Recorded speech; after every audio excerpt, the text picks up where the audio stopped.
In today's video, I'm going to teach you how to invite Workspace members in Trello. First, you'll need to access your Trello account, so let's begin by going to Trello.com. Once you're there, you'll see the option to log in. Go ahead and click it. Now, when it comes to logging in, you have a couple of options. You can either use your email or you can opt for the convenience of logging in with your Google account. Choose whichever method works best for you and proceed to log in. Once you're logged into Trello, you'll be taken to the home page where you can see all of your boards. The next step is to navigate to the boards section. It's where you'll find all the boards associated with your account, and it's where most of the action takes place in Trello. Now from there, what you want to do is locate the Your Workspaces section. Once you've found your workspace, the next thing to do is to click on the board that you want to work on.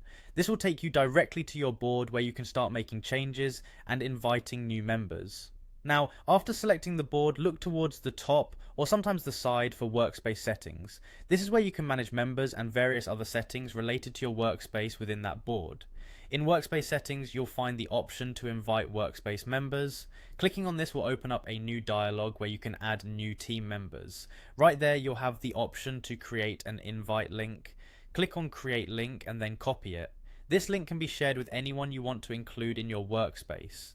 It's a quick and efficient way to bring in team members, especially if they are not currently part of Trello. Alternatively, if you have someone's Trello username or email, you can enter it directly into the invite field. This method is great for inviting people you frequently collaborate with, as you can directly add them by name or email. Once you enter the username or email, you should see the member's name pop up. All that's left is to click on the member's name and then click Send Invite. And there you have it. By following these steps, you've successfully invited new members to your Trello workspace. As you can see, Trello makes it really straightforward to collaborate and manage team membership. Remember, effective teamwork is just a few clicks away when you're using tools as versatile as Trello.